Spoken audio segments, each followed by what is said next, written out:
yinda mabe na ebisi bino do na esalamati bandagi opération totonga ba stade avec Werason le roi de la forêt au moins l'on a minute idée Werazui tobité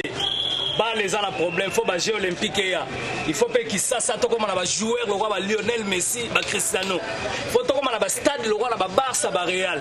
ya omoni Werason le roi de la forêt opération totonga ba stade to uti Lubumbashi ta de longo Lubumbashi to kobeta na likasi dans Lubumbashi Serge Konde la pesi vraiment ba mbote avec gouverneur au Katanga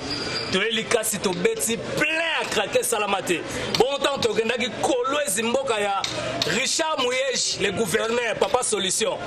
wande sike yindaki mabe dans tous les musiciens oh et que musicien maison mera na nyongo na bino lukai pour na bino ba 20 ba 40 000 ouais raye mon lobate ngamo na lobate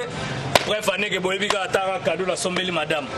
vous comprenez porte-parole mon côté ça sombela moi si na Egypte donc rien à voir dans la minute on a mon konzi la bino nyonso les domestiques riches à part président ya Hongrie Jacques Chirac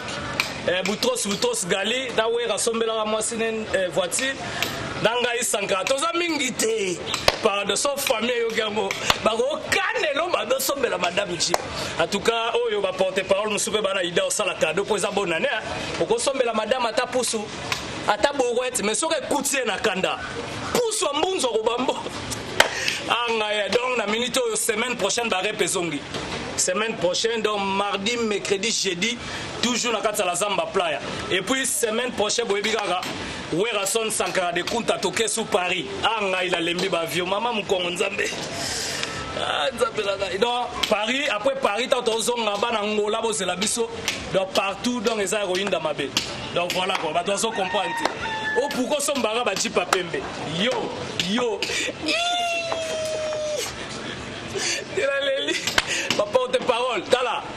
bokota bonganga te si c'est pas nous c'est qui nous on contrôle la neuse c'est nous